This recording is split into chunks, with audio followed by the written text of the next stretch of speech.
예수 그리스도 안에서 우리가 어떤 존재가 되었는가, 우리 정체성에 대한 문제를 다루고 있습니다.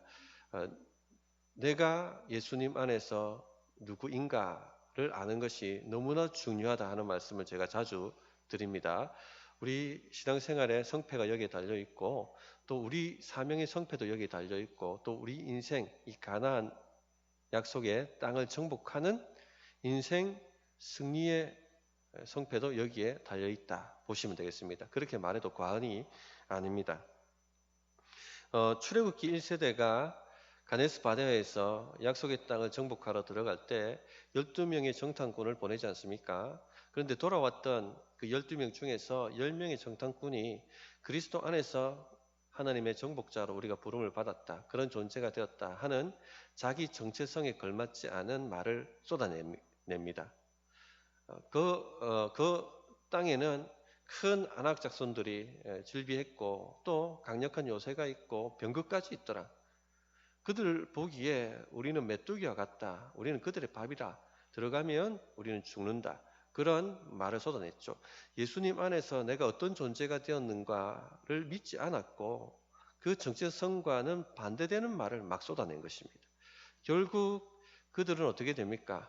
정복을 실패합니다. 그리고는 40년 동안 광야 생활, 유리방황하다가 그냥 이고생 저고생 하다가 이룬 것도 없이 죽는 저주의 삶을 살았습니다. 반면에 갈렙과 여호수아는 어떻습니까? 그리스도 안에서 우리가 이 약속의 땅을 정복할 정복자들이다 하는 것을 믿었죠. 그래서 그들은 반대로 말합니다. 자기 정체성에 걸맞는 말을 합니다. 아니라 우리가 보기에 그들이 우리의 밥이라, 우리가 들어가면 그 땅을 충분히 취할 것이다, 그런 말을 하죠. 결국은 누가 그 땅을 취하게 됩니까? 자기 정체성에 맞는 그 믿음의 말을 했던 사람들이 약속의 땅을 차지하게 됩니다. 성도님들, 이처럼 내가 그리스도 안에서 누구인가 하는 것은 굉장히 중요한 내용입니다.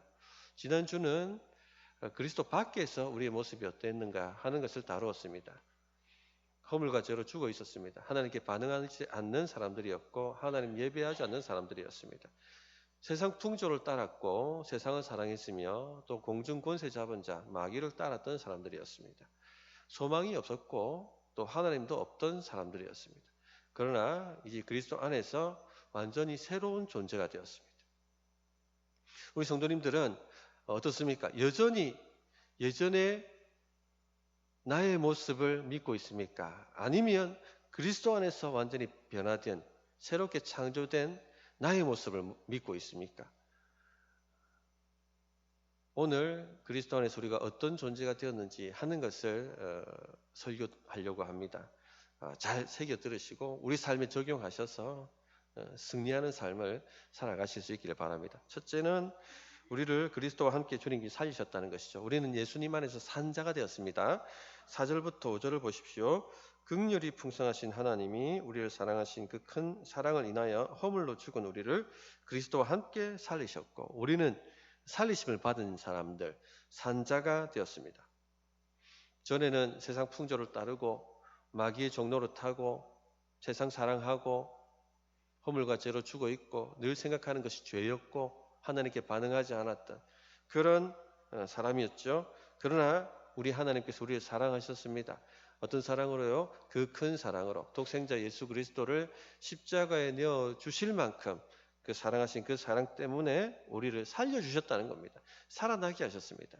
성령을 보내시고 거듭나게 하시고 하나님께 반응하는 자로, 예배하는 자로, 말씀을 사모하는 자로, 기도하는 자로 그렇게 살아나도록 만드셨다는 것입니다. 우리가 무슨 자격이 있어서 우리가 열심히 노력했기 때문에 우리 의지가 강해서 근본적으로 우리가 선해서 아닙니다. 은혜로 죽었던 자를 살리셨습니다. 소망 없던 자를 살리셨습니다. 하나님의 그 큰 사랑 때문에 우리를 살리신 것입니다. 그래서 은혜로 너희가 구원을 받았다, 그렇게 말씀하고 있는 거죠. 그러므로 성도님들, 우리가 예수님 안에서 산 자라는 것을 알고 믿으십시오. 이것이 나의 정체성입니다. 우리는 죽은 자가 아니라 그리스도 안에서 산 자들입니다. 로마서 6장 11절에 이와 같이 너희도 너희 자신을 죄에 대하여는 죽은 자요 그리스도 예수 안에서 하나님을 대하여는 산자로 여길지어다. 그렇게 말씀하셨어요. 그리스도 예수 안에서 하나님을 향해 하나님에 대하여 산자로 여길지어다. 믿으라는 것이죠. 내가 그리스도 안에서 산자입니다. 나는 하나님께 반응하는 자입니다. 하나님을 예배하는 자입니다. 하나님의 말씀을 사모하는 자입니다. 기도하는 자입니다. 찬양하는 자입니다. 자, 이것을 믿으라는 것입니다. 아이, 목사님, 그런데요, 여전히 저는 말씀이 들리지 않고 여전히 기도가 안 되고 예배도 가끔 빼먹고 솔직히 말해서 세상이 더 재미있고 세상이 더 매력적입니다. 그래도 제가 산자입니까? 이런 혼란, 이런 질문을 가지신 분들이 아마 계실 것입니다. 그러나 오늘 말씀을 믿으십시오. 예수님 믿으면 우리는 그리스도 안에서 산자입니다. 믿음이라는 것이 굉장히 신비롭습니다. 자, 사도 베드로가 풍랑이 있는 바다에서 풍랑을 밟는 경험을 했습니다. 아마도 전무후무한 경험이었겠죠. 그런데 어떻게 해서 그 풍랑을 밟는 경험을 하게 되었습니까? 노력했어요? 의지가 강해서? 착해서? 열심히 했기 때문에? 아니죠. 어떻게 풍랑을 밟습니까? 믿음 때문입니다. 믿음 때문에. 주님이 오라 하시면 제가 풍랑을 밟겠습니다. 오라 하셨지 않습니까? 믿음으로 그 풍랑에 뛰어들었고 밟았습니다. 자, 믿음은요, 히브리서에 뭐라고 얘기를 합니까? 바라는 것들의 실상이고 보이지 않는 것들의 증거라고 했죠. 베드로가 믿음으로 풍랑에 뛰어내렸을 때 보이지 않는 하나님의 능력, 바라는 그 하나님의 능력이 실상이 되어서 나타나게 된 것입니다. 노력을 했기 때문에, 선했기 때문에, 의지가 강했기 때문에, 다른 사람보다 겁이 없었기 때문이가 아니란 얘기입니다. 믿음을 가지는 순간 그 믿음이 통로가 되어서 하나님의 능력이 짠 하고 나에게 실상으로 나타난다는 것입니다. 그 보이지 않는 하나님의 능력이 베드로 발밑에 나타나서 풍랑을 밟게 되었다는 것입니다. 이것이 바로 믿음입니다. 우리가 예수님 안에서 어떤 존재가 되었다 하는 것을 믿을 때 그 실상이 우리에게 탁 하고 경험되어지는 것입니다. 목사님, 저는 여전히 말씀이 들리지 않고 저는 여전히 찬양이 안 되고 기도가 안 되고 믿음이 없기 때문에 그래요. 내가 노력하면 되겠습니까? 아닙니다. 예수님 안에서 죽었던 내가 살아났다는 것을 믿을 때 그 실상이 내 삶에 팍 하고 나타나게 되는 것입니다. 그 하나님의 생명이 나에게 탁 하고 나타나게 되는 것입니다. 성도님들 보십시오. 우리가 노력해서 말씀에 관심 있는 자가 되는 것이 아닙니다. 아무리 노력해 보십시오. 절대 그렇게 되지 않습니다. 내가 의지가 강했기 때문에 기도하는 사람이 됩니까? 절대 그렇게 되지 않습니다. 내가 살았다는 것을 믿었기 때문에 되는 것입니다. 내가 예수님 안에서 어떤 존재가 되었다는 것을 믿었기 때문에 그렇게 되는 것이에요. 반대로 말씀드리면 여러분이 예배 잘 드리려고 노력했기 때문에 산자가 된 것이 아닙니다. 내가 기도하려고 애쓰기 때문에 산자가 된 것도 아니고 내가 말씀을 이해하고 말씀을 사모하고 말씀을 붙들고 한번 살아보려고 발버둥 쳤기 때문에 산자가 된 게 아니란 얘기입니다. 여러분이 예수님 안에서 살아났기 때문에 그렇게 되는 거예요. 살아났기 때문에 예배자가 되는 것이고 살아났기 때문에 말씀을 사모하는 자가 되는 것이고 살아났기 때문에 기도하는 사람이 되는 것이고 살아났기 때문에 찬양하는 사람이 되는 것이고 살아났기 때문에 사명을 감당하는 사람이 되는 것입니다. 이것을 알고 믿는 것이 굉장히 중요합니다. 마귀는요, 지금도 우리가 죽었다라고 속삭입니다. 아니면 병들었다고 속삭입니다. 어떤 분이 계셨는데 예수님을 인격적으로 만나고 그 은혜가 너무나도 커서 견딜 수가 없었습니다. 그래서 내가 새벽을 깨워야겠다. 새벽 기도를 해야겠다. 그리고 새벽 기도를 나왔는데 앉으면 눈물이 나오는 거예요. 그 하나님의 사랑이 물밀듯 밀려오고 마음이 만져지고 따뜻해지며 막 기도가 그냥 자동적으로 나온다는 겁니다. 처음 기도하러 나온 사람이 1시간 기도하고 가시는 거예요. 그렇게 은혜의 시간을 6개월 동안 이분이 보내셨습니다. 그렇게 충만하니까 사회에 일터로 나갔을 때도 일이 막 잘 풀리는 거예요. 그런데 어느 날 그 어저께 새벽까지 그렇게 은혜가 임했는데 다음날 새벽기도 왔는데 전혀 예전에 느꼈던 그 임재의 느낌이나 감동이나 감정이 느껴지지 않는 것입니다. 기도를 하려고 해도 기도가 나오지 않는 것이죠. 마음이 답답하고 가슴이 답답하고 가슴을 치고 했는데도 전혀 기도가 터지지 않는 것입니다. 왠지 찝찝하고 회사에 나갔는데 일이 엉망진창입니다. 전에 그렇게 형통하던 일들이 꼬이기 시작하고 마귀가 가만두지 않죠. 속삭입니다. 아, 하나님이 나를 사랑하지 않는가 보다. 마귀는 항상 1인칭으로 얘기한다고 하잖아요. 생각을 집어넣습니다. 하나님이 나를 사랑하시지 않는가 보다. 어쩌면 내가 지금까지 6개월 동안 경험했던 그게 은혜가 아닌지도 몰라. 하나님이 살아계시지 않는 건지도 몰라. 내가 지금 속은 것이지도 몰라. 이런 생각들이 마구 들어오는 겁니다. 그 생각을 붙잡기 시작하자 열정은 식어지기 시작하고 예배는 식어지기 시작하고 옛날 죽었던 모습이 그대로 나타나는 겁니다. 성도님들, 믿음이 이런 겁니다. 이분이 무엇을 믿었습니까? 예수님 안에서 내가 어떤 존재가 되었다는, 나를 어떻게 살리셨다는 그 하나님의 일을 믿은 게 아니죠. 복음을 믿은 것이 아니라 무엇을 믿었습니까? 자기 감정을 믿었고 마귀가 물어다 주는 생각들을 믿었습니다. 그 결과 죽음이 나타난 거예요.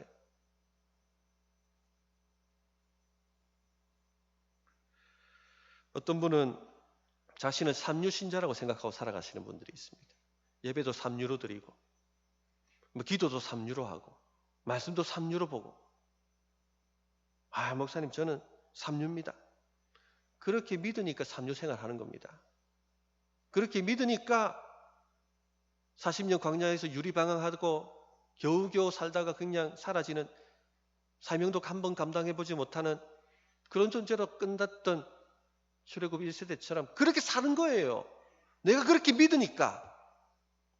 그러나 하나님께서 우리를 삼류로 살리신 분이 아닙니다.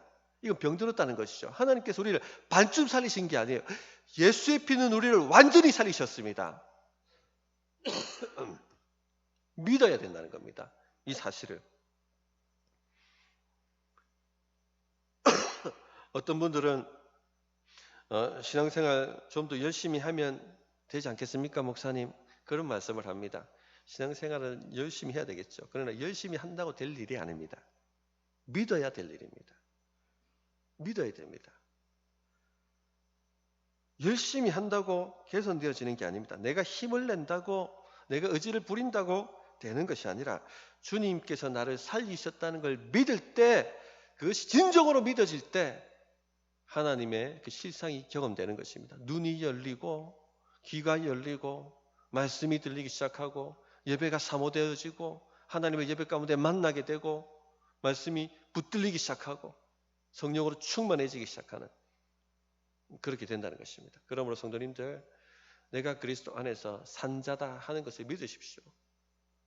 내가 삼류처럼 느껴진다 할지라도 나는 산자라고 믿고 선포를 하십시오. 내 기도가 부족한 사람이라고 느껴진다 하지만 나는 산자라고 믿음으로 선포하고 붙으십시오. 여러분은 그리스도 안에 산자가 되었습니다. 아멘이십니까? 예, 두 번째는 그리스도 예수 안에서 함께 하늘에 앉히셨다 되어 있습니다. 우리는 하나님 보좌 우편에 앉은 자들입니다. 자, 6절 보십시오. 또 함께 일으키사 그리스도 예수 안에서 함께 하늘에 앉히시니 되어 있죠.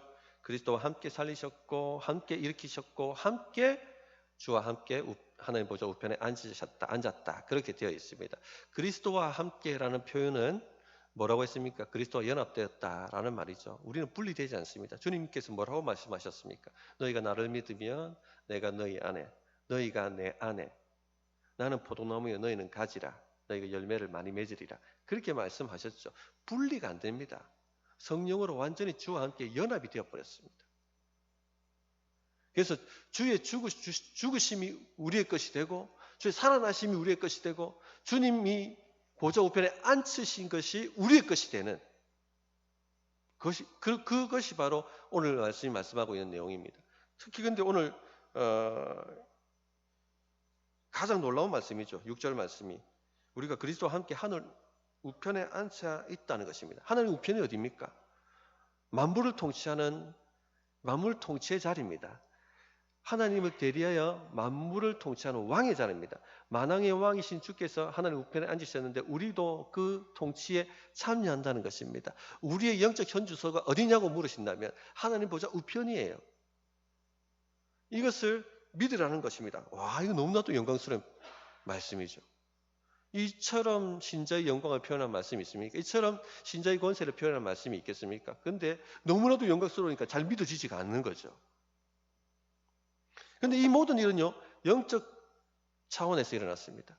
에베소 교인들에게 사도 바울이 이 말씀을 전했지만 에베소 교인들은 그 당시에 그대로 에베소시의 약자였고 핍박받는 사람들이었습니다. 우리도 그럴 거예요. 오늘 이 말씀을 들었지만 여전히 나는 내 삶의 여러 가지 자잘구레한 문제 때문에 걱정하고 고민하고 전전긍긍하며 그렇게 살아내고 있지 않는가? 내가 정말 그런 존재인가? 근데 중요한 게 뭐냐면요, 영적 차원이에요. 영적 차원이 중요합니다. 보이지 않는 세계가 보이는 세계를 다스리고 지배합니다. 셋째 하늘이 둘째 하늘과 첫째 하늘을 지배하고 다스립니다. 믿을 때 그것이 경험되게 될 것입니다. 성도님들, 그래서 지금 내가 어디에 있는가, 내 현주소가 어디인가 하는 것을 분명하게 알고 믿으셔야 됩니다. 우리는 하나님 보좌 우편에 앉은 사람들입니다. 자기를 그렇게 바라보셔야 돼요. 나는 하나님 보좌 우편에 앉은 사람이다. 그렇기 때문에 우리의 부르짖음이 역사 나타나는 겁니다. 하나님 보좌 우편에 앉은 사람은요, 세상이 감당하지 못합니다. 이 일이 에베소에서 일어났죠. 사도 바울이 사역했을 때뿐만 아니라 로마 자체가 그렇게 교회를 핍박하고 성도들을 죽였던 로마가 완전히 바뀌지 않습니까? 313년 콘스탄티누스 황제가 밀라노 칙령을 내려서 기독교를 공인하기 이릅니다. 그렇게 죽이고 잡아 죽이고 빼앗고 하더니 공인하게 됩니다. 그리고 380년에 데오도시우스 황제가 기독교를 국교로 아예 공인해 버립니다. 어떻게 이런 일이 일어날 수 있습니까? 하나님 보좌 우편에 앉은 사람을 세상이 감당하지 못합니다. 그들이 기도하면 세상은 바뀌게 되어 있습니다. 영국 노예 제도를 폐지했던 사람이 누굽니까? 우리가 너무나도 잘 알고 있는 윌버포스지 않습니까? 46년 동안 암살에 시달렸습니다. 협박과 겁박과. 그 모든 의회 권력과 정부의 권력을 가지고 또 모든 재산을 가지고 있는 사람들이 가만히 뒀겠습니까? 그 모든 압박에도 불구하고 어떻게 된다고요? 노예 제도가 폐지됩니다. 왜? 윌버포스는 하나님 보좌 우편에 앉은 사람이었기 때문에, 그는 그 자신이 그런 사람이라는 걸 알았고, 그렇기 때문에 이 사명을 감당했기 때문에 능력이 나타나는 것입니다. 우리나라도 이런 능력을 경험한 교회입니다. 6.25 전쟁으로 완전히 잿더미가 되었던 이 나라가 OECD 세계경제대국 10위 하는 국가가 되었어요. 이건 기적이죠. 어떻게 이런 일이 일어나죠? 우리 선배들이요, 금요일마다 모여서 부르짖었습니다. 이 나라를 잘 살게 해달라고. 그리고 기도원이 있는 산과 그 들로 나아가 소나무 뿌리 들고 이 나라 살려달라고. 앞선 세대가, 우리 앞 세대가 그렇게 부르짖었습니다. 하나님 보좌 우편에 앉은 사람은요, 세상이 감당 못해요. 어떻게 됩니까? 역사가 나타나게 되어 있습니다. 성도님들, 우리 영적 현주소가 하나님 보좌 우편이라는 것을 꼭 기억하십시오. 마음에 새기십시오. 여러분의 인생을 바꿀 사람이 누구입니까? 바로 여러분 자신입니다. 여러분의 가정을 바꿀 사람이 누굽니까? 여러분입니다. 여러분의 직장과 일터를 변화시킬 사람이 누굽니까? 여러분입니다. 이 공동체와 또 이 경산 지역을 변화시키고 바꿀 사람이 누굽니까? 바로 여러분들이에요. 왜죠? 우리는 하나님 보좌 우편에 앉은 사람들이기 때문에. 우리가 바꾸는 거예요. 하나님의 능력으로. 왜 우리가 보좌 우편에 앉은 사람들이니까? 계시록 8장 3절에 보좌 우편에 앉은 사람들의 기도가 얼마나 강력한지 하는 것을 눈을 열어서 바모스에 갇혀있는, 잡혀있는 90세가 넘은 요한에게 보여주죠. 또 다른 천사가 와서 제단 곁에 서서 금 향로를 가지고 많은 향을 받았으니 이는 모든 성도의 기도와 합하여 보좌 앞 금 제단에 드리고자 함이라. 천사가 향로를 가지고 제단에 불을 담아다가 땅에 쏟음에 우레와 음성과 번개와 지진이 나더라. 교회는 그 당시 핍박을 당하고 있었습니다. 풍정등화처럼 교회의 생명이 꺼질 것 같았습니다. 그러나 하나님께서 눈을 여셔서 요한에게 보여주신 것은요, 이 성도들의 기도가 천사들에 의해서 금향로에 담겨져 하나님 보좌로 올라가는 것입니다. 그리고 하나님께서 제단에서 불을 담아 그 향로에 담아 땅에 쏟게 만드십니다. 쏟자 우레가 치고 지진이 일어나죠. 번개가 울립니다. 응답이 떨어졌다는 것입니다. 땅을 변화시킨다는 겁니다. 역사를 바꾼다는 것이죠. 이것이 바로 우리 기도의 능력입니다. 우리는 보좌 우편에 앉아있기 때문에 이 역사가 나타나게 된다는 것입니다. 그러므로 성도님들, 지금 손에 잡히고 눈에 보이는 것에 현혹되지 마시고, 지금 내 형편이 어떠하다 하는 것에 현혹되지 마시고, 예수님 안에서 내가 어떤 존재이고 내 현주소가 어디인가를 믿고 기도하시기를 바랍니다. 변화는 일어나게 되어 있습니다. 셋째, 우리를 하나님의 작품으로 만드셨다는 것입니다. 10절 말씀 보십시오. 우리는 그가 만드신 바라 그리스도 예수 안에서 선한 일을 위하여 지으심을 받은 자니 이 일은 하나님이 전에 예비하사 우리로 그 가운데서 행하게 하려 하심이니라. 만드신 바, 포이에마, 작품이란 의미입니다. 허물과 죄로 죽어서 가망이 없던 우리, 소망도 없던 우리를 예수님 안에서 선한 일을, 사명이죠, 감당할 수 있는 위대한 작품으로 만드셨다는 것입니다. 자, 우리 스스로 보기에 여전히 우리는 부족합니다. 우리 형편도 부족합니다. 여전히 실수가 많습니다. 여전히 연약함에 우리는 둘러싸여 있고 흠도 있습니다. 그러나 우리는 우리 행위로 만들어진 사람들이 아닙니다. 하나님께서 만드셨어요. 하나님이 그냥 작품으로 만드셨다니까요. 9절에 그래서 행위에서 난 것이 아니니 라고 말씀하고 있죠. 사람들은요, 자신들의 인생을 개선시킬 수 있고 또 개발시킬 수 있다고 생각합니다. 그래서 애를 쓰고 노력하면 내 인생이 좀 더 나아지겠지, 더 멋진 인생으로 개선될 수 있을 거다, 그렇게 소망을 가지고 애를 씁니다. 자, 그러나요? 결코 그런 일은 일어나지 않습니다. 왜 그랬죠? 영적으로 죽어있기 때문에. 하나님께서 손을 대주셔야지 작품이 되는 거예요. 이미 망가진 작품이기 때문에 아무리 노력하고 애써도 작품이 되지 않습니다. 하나님이 모든 것을 다시 창조하시는 일을 행하셔야지만이 작품이 되는 것입니다. 그 일을 하나님께서 행하셨다는 것입니다. 그렇게 자신을 바라보시라는 겁니다. 여전히 나는 연약하고 부족하고 흠이 있지만 나는 가망이 있는 존재고 소망이 있는 존재고 하나님이 만드신 작품이다, 하나님의 영광을 드러낼 작품이다 라고 자신을 믿고 바라보라는 것입니다. 그럴 때 믿음의 실상이 나타납니다. 고린도후서 5장 17절에 이렇게 말씀하셨죠. 그런즉 누구든지 그리스도 안에 있으면 새로운 피조물이라. 이전 것은 지나갔으니 보라 새 것이 되었도다. 이전에 내가 얼마나 엉망진창으로 살았는지 중요하지 않습니다. 이미 그것은 지나갔습니다. 하나님께서 나를 새로운 피조물로, 새로운 작품으로 만드셨다는 것입니다. 보라 새 것이 되었도다. 이 믿음을 가지고 살면 믿음대로 역사가 나타나게 될 것입니다. 그러나 여전히 자신을 망가진 인생, 삼류작품 이렇게 바라보시면 그렇게 살아갈 수밖에 없게 될 것입니다. 하나님께서 왜 우리를 하나님의 작품으로 만드셨냐? 7절을 보시면 이는 그리스도 예수 안에서 우리에게 자비하심으로써 그 은혜의 지극히 풍성함을 오는 여러 세대에 나타내려 하심이라. 이렇게 말씀하셨어요. 우리를 통해 세상 사람들이 하나님의 작품을 보고 돌아오도록 하기 위해서 만드셨다는 것입니다. 우리에게 자비하심으로. 예수 믿는 사람 참 안 될 것 같은데 이상하다, 되더라. 저 염려가 많고 걱정이 많은데 기도한다고 하더만 얼마 지나지 않아서 되더라.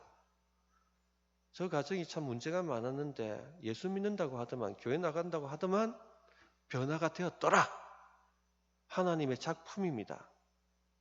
이것을 보게 하심으로 세상 사람들이 주님께로 돌아오게 하시겠다는 것입니다. 성도님들, 그래서 가장 최고의 전도지가 우리라고 얘기하잖아요. 작품을 보고 돌아오는 것입니다. 역사를 보고 돌아오는 것입니다. 다니엘이 그랬죠. 사자굴에 집어 던져 넣었습니다. 사람들이 죽이려고. 그런데 반전이 일어나죠. 사자들의 입이 막히고 오히려 살아나서 더 높은 자리에 올라가게 되는, 끌어내리려고 했는데 더 올라가는 반전의 인생이 되어버리죠. 하나님의 작품이죠. 하나님이 살아계시는 것을 보여주는 작품인 것이죠. 그러니까 다리오 왕이 하나님을 인정하지 않습니까? 하나님을 믿잖아요. 우리를 그렇게 작품으로 불러주셨다는 것입니다. 로마서 11장 14절에 이는 혹 내 고륙을 아무쪼록 시기하게 하여 그들 중에서 얼마를 구원하려 함이라. 우리는요, 세상 사람들에게 영적 시기심을 일으키는 작품이 되어야 됩니다. 우리가 기도하면 된다는 것을 보여줘야 됩니다. 우리 인생이 반전의 인생이라는 것을 보여줘야 됩니다. 하나님이 살아계시고 역사하신다는 것을 보게 만들어야 됩니다. 하나님께서 그렇게 우리를 만드셨다는 겁니다. 그렇게 우리를 부르셨다는 것입니다. 이 사실을 믿으십시오. 믿을 때 생각이 바뀌고 말이 바뀌고 삶에 하나님의 역사가 나타나는 것입니다. 말씀을 정리하도록 하겠습니다.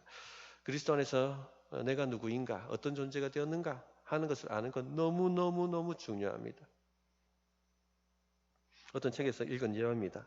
농부가 산에서 떨어진, 둥지에서 떨어진 새 한 마리, 새 새끼 한 마리를 가지고 왔습니다. 어떤 종류의 새인지 모르니까 닭장 속에 집어넣고 키웠습니다. 근데 이 새는 알고 봤더니 독수리예요. 다 자란 독수리지만은 자기가 닭인 줄 알고 늘 머리를 땅에 좀 박고 꼭꼭꼭꼭꼭 거리면서 이렇게 모유를 주워 먹는 겁니다. 그런데 지나가던 상인이 그 닭장을 잘 유심히 보니까 독수리 한 마리가 닭과 함께 들어가 있는 겁니다. 어이구, 이거 독수리인데 닭 다 잡아먹는다고 했더니, 아, 이거 무슨 소리 했냐고. 이거는 큰 닭이라고. 아니라고, 독수리라고. 그렇게 얘기합니다. 한번 증명해 보이겠다고 독수리를 데리고 나와서 하늘로 날려봅니다. 퍼덕퍼덕 큰 날개를 몇 번 퍼덕이더만 다시 땅으로 곤두박질 쳐서 꼭꼭꼭꼭 하고 모유를 주워 먹는 것입니다. 사람들이 다 웃습니다. 보라고, 닭이라고. 아니라고, 이건 독수리라고. 그리고는 이 상인이 그 독수리를 사서 저 상승 기류가 부는 절벽 위로 데리고 올라갑니다. 그리고 그 절벽에 독수리를 놓아둡니다. 독수리가 이 상승 기류를 다 맛보더만은 날개를 쫙 펴고는 계속해서 그 상승 기류를 맛보는 겁니다. 그리고는 뭔가가 번뜩하더니 날갯짓을 몇 번 하더니 상승 기류를 타고 올라가는 거예요. 자기가 누구인지 알았던 것이죠. 이 독수리가 다시 땅으로 내려왔겠습니까? 내려오지 않았습니다. 내가 누구인지 아는 것이 바로 이와 같습니다. 내가 누구인지 참으로 알고 믿게 되면요, 다시는 옛날 같은 삶을 살 수가 없어요. 살아라고 해도 못 삽니다. 내가 누구인지 알기 때문에, 믿기 때문에. 오늘 세 가지 너무나 중요한 그리스도 안에서 내가 어떤 존재가 되었는가 하는 말씀을 전했습니다. 우리는 그리스도 안에서 산 자들입니다. 삼류 예배자들이 아닙니다. 인류예요, 인류. 두 번째, 그리스도 우편에 앉은 사람들입니다. 우리의 기도가 강력합니다. 셋째, 우리는 하나님 만드신 바 포이에마, 작품입니다. 좀 부족해 보입니까? 전혀. 하나님의 영광을 드러내며 하나님을 전할 전도지입니다. 작품입니다. 그렇게 자신을 바라보시기를 부탁드리겠습니다. 어떻게 응답해야 될지 1분간 기도하겠습니다.